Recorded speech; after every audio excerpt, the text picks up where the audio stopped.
So, Tom, a few different stories today. I thought we'd start, first of all, with the announcement not that long ago. 4 days, it turns out, after meeting with the Prime Minister, Francois Legault announces Quebec and Ottawa have agreed on health transfers. Pretty serious number. What is it, $900 million? Yeah, pretty well. We can call it $1 billion if we're rounding off. And that was the interesting part of that meeting between Legault and Trudeau on Friday. Trudeau stood his ground on immigration, said no country in the world is going to give a subnational government the ability to control immigration. Forget about it. And Legault was quite upbeat and positive, saying we've got a bunch of other stuff where we're on side and a lot of things are working and moving ahead. They have both the Premier and the Prime Minister have named special interlocutors on the immigration issue. Christine Frechette today quite positive in an interview in the press saying, look, there are 4 things where we are moving along a pace and it's going well. And, the rest of it we're going to continue to work on together. So it's overall a positive message. And it's almost as if Legault is starting to realize that he's been a little bit arrogant. He's pushed aside everybody who could have been on his side in the English-speaking community, everybody who could have been on his side in a lot of other cultural communities that depend on the ability to reunite families. So I think he's finally starting to figure out that there's a reason for his slide in the polls. By the way, big poll that will be appearing in tomorrow's Journal de Montréal, and I hear on background that we will learn that the Quebec Liberal Party is still doing phenomenally well amongst French-speaking voters, somewhere in the 4% range, I believe we might see in that poll tomorrow. Wow, there's a huge bump, huh? Yeah, no, well, they're down from 5, so okay. They're still in trouble. If you hear or understand anything about Mr. Tanguay's intervention today about the price of tomatoes, you send me something, a little note, just so I can understand it.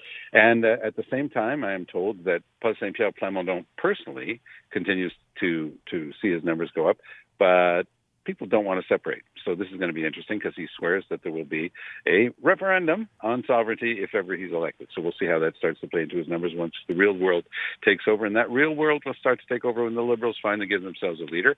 And I'm also told somebody that I've known for years and worked with, a guy named Carl Blackburn, who heads up one of the largest employers groups in Quebec, very nice guy from the Saguenay-Lac-Saint-Jean area. I'm told that he will be in the running for the Quebec Liberal leadership. And I think he would be a very interesting choice. He's an outstanding guy. By the way, to that point about, Paul Saint-Pierre Plamondon and knowing he would call a referendum, it's interesting, he was planning this road trip, Tom, pilgrimage to Ottawa with basically calling for all the parties to join him, right? Of course. So, to join him. Yeah, of course. He's got 4 seats in the National Assembly, but he's going to, out of 125. He's going to lead the convoy, yes. He's being magnanimous, yes. Yes. And so one of the first things that you notice is that he is proving what everybody's been saying for months now is for what purpose does the Bloc Québécois exist? So this is supposed to be the big ally of the Bloc Québécois. And he's saying, well, since they're useless, because the Bloc is useless, let's all go to Ottawa and do the job they're supposed to be doing. I don't think they thought through exactly how this was going to be interpreted. The Liberals did say they wanted nothing to do with this. Quebec Solidaire said, maybe. And, the rest is history. I think that Paul Saint-Pierre Plamondon chose a very bad day for this particular event because the Real World Department took over, and the Real World Department is the Premier of the province of Quebec and the Prime Minister of the Government of Canada getting together and settling a deal for about $1 billion in healthcare being transferred to Quebec. That's the real world. So now he can scratch healthcare off because they got the money. Exactly. It's just immigration. Now, by the way, he was asked today, and this is quite telling for the people out there, and I pointed this out who forget sometimes, that yes, you vote PQ, and I know they're in the lead, as far as polling goes, you get a referendum whether you like it or not. He was asked today how long he will continue to try to get the federal government to cave. He said this. Until we will have our own country, or until we get results that I agree are not likely, but they're so fundamental that I think we ought to do something. Could have stopped at the until we get our own country, but there you go. That's what he had to say. Yeah. I mean, that's the charm of being transparent. So this just in, he really is a fun, smart, energetic, as we just heard, fluently bilingual guy with tons of good ideas. And he wants to break up one of the most successful, safe countries in the world called Canada. And no, thank you. Yeah, but other than that. And then there's the story, Anthony Housefather, and we're going to have him on the show in about 15 minutes from now. Yesterday, one of 3 Liberals to vote against that NDP proposal. Right. I have a couple of questions here. Number one, I understand what he did and why he did it. He's been very outspoken on this, and good for him for doing it, for breaking ranks in this particular case. Why Why did the NDP even bring this forward, Tom, do you think? To to stick it to the Liberals. I mean, that's what an opposition day motion is. So the NDP is still the third opposition party, fourth actually. They're after the Bloc. So it's the Conservatives and then the Bloc, and it's the third opposition party, fourth party after the Bloc. And look, they were just trying to stick it to Trudeau. So they're looking at public reaction to the horrible situation in Gaza. That was the result of the horrific terrorist attack by Hamas on Israel that killed 1,200 innocent people. And the rest is exactly where this has been taking us. The opposition parties were split on this. The Conservatives were just biding their time. Trudeau was saying this is not going through. There were negotiations and discussions all day yesterday. People from senior people from some cultural communities calling in to the NDP saying, accept the deal with the Liberals. We'd rather have something on the books than nothing. And so he look, let's not kid ourselves. Singh absolutely caved. I mean, this is so literally Trudeau rewrote every line of that massive 10-point plan that Singh had put forward as being his opposition day motion. But then the Liberals voted for it.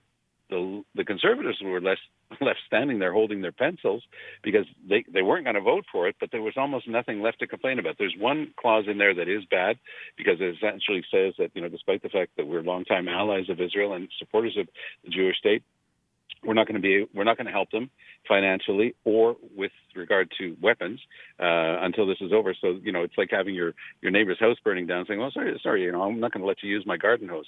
So there is that part of it, and it's not helpful. But overall, compared to what it was at the beginning, it was instantaneous recognition of full statehood for Palestine without any negotiations of land swaps or any deals on secure borders or anything else. It was just so bizarre. And Melanie Joly got off a very good line saying this is not how a G7 country does its foreign policy, on the back of a napkin like this. But what then they did after is they went behind the curtains. They negotiated a whole new deal that, again, has its flaws, but is certainly much, much better than the original one. And it went through. And the Conservatives have been left flailing on this one. This was a clear victory for Trudeau and Joly. What do you make of Anthony Housefather's reaction and that statement today that he's now considering his future as a federal Liberal?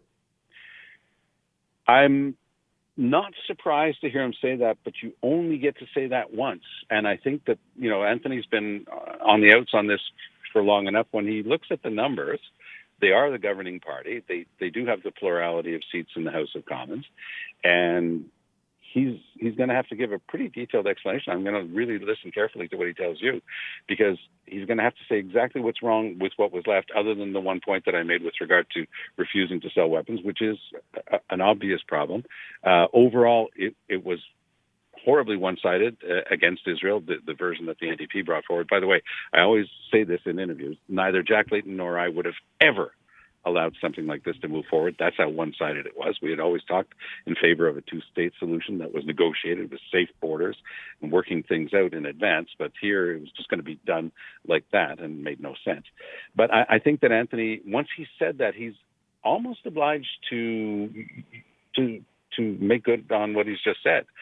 You don't get to just mull that over and say, I think I'm going to leave this party, but maybe not. If that's where you are, then, I had to walk certainly from cabinet over an issue that I thought was important enough. And, following your heart and having the courage of your convictions, fine, great, do it. But I don't think you can keep saying that and then not do anything. Is this something, just as a final question, Tom, that the Prime Minister just looks the other way and walks away from? Oh, if Trudeau's smart, he won't say a word. He'll just keep Housefather exactly where he is. Trudeau was very proud to say that his MPs were allowed to vote whichever way they wanted. And so there was Mr. Mendocino, a former minister, Anthony Housefather, and Mr. Carr from Winnipeg, whose dad had passed away, and he wound up winning his seat. And he was also very, proud of his roots, and he's saying, there's no way I was going to vote for this. So, but again, is this the one? Is this the thing that they're going to take away, that they're not going to be there anymore? It's not a fluke. Listen, Aaron, Pierre Poilievre has been 3 times to different synagogues in Anthony Housefather's riding over the past few months. That's not an accident. It's because Poilievre thinks he can take that riding from Housefather. So his house father saying, I'm going to hang up my skates and finish off this term and be done with federal politics because he doesn't want to face that. Is that part of his thinking? I don't know. I've always had a soft spot for Anthony. I really like the guy. I tried to get hold of him by the phone today. I wasn't able to reach him, but I really do like him, and I wish him nothing but the best. But at some point, he's going to have to be clear on what his intentions are and why. To your point about Pierre Poilievre being in Montreal and going into that riding, we had Melissa Lantzman on the show just at the end of last week, who made it a point here last week for the 2 or 3 days she was in town to meet with a variety of Jewish groups. So it looks like the Conservatives are stepping it up. They think they can win something here. Yeah, and she's an absolutely outstanding spokesperson. Okay, she's strong in the House. She's Poilievre's right hand. She's outstanding, really outstanding in opposition. And she's a great spokesman for the community. She's shaking things up, and she's completing the deal for Poilievre in that community. Very much so. We will have, as I said, Anthony Housefather coming up. Tom, thanks so much. Appreciate it. Take good care.